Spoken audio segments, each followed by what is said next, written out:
it feels great to have won. So I'd kind of, particularly sort of 2 or 3 weeks ago when the season ended, I was pretty pleased with coming second. My goal for the season was to get into the top 100,000. So I was kind of ecstatic to be with the shot of getting a prize. Like, it would have been great to have won it at the time, but that's just not how the game went. Then this morning I got this email saying, oh, actually the player in front of you has been disqualified and you're the champion, which was obviously not something I was expecting to hear at all. And I don't have a clue what's happened. I don't know anything beyond what the Premier League have kind of announced on Twitter. So it's obviously very strange to be winning in this way, and it's not the way that I would have liked to have won. And I just hope that it's a very mixed kind of feeling, because on the one hand, I hope that he hasn't been disqualified for something that's kind of silly, because at the end of the day, he scored more points than me. On the other hand, I don't really want him to have been disqualified for something that's serious either, because that would mean that something serious is happening. So it's all very odd, to be honest. I mean, at the end of the day, it's nothing to do with me. It's not something that I've got any control over at all. If the Premier League is deciding not to release any more information about it, and if Alexander doesn't want to say anything about it, then I think we just have to accept that.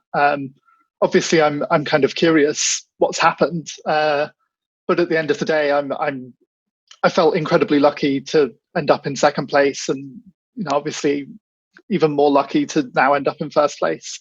The long year particularly has been very strange. As I say, at the start of the season, I had no expectation whatsoever. So this is the first year that I've really taken the game seriously. So I was hoping that I would do reasonably well. But as I say, reasonably well for me was top 100,000 would have been brilliant. And particularly as we got towards January, February, and I started getting towards the top 100, top 10, that was kind of amazing. And I was convinced. So over the course of the break, I was in 7th place, I think. And we didn't know whether the season was going to come back, whether they were going to cancel it. We didn't know what was going to happen.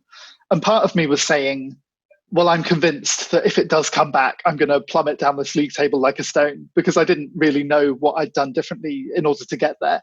And part of me was saying, well, if it does come back, I can fight for one of the prize positions at the top.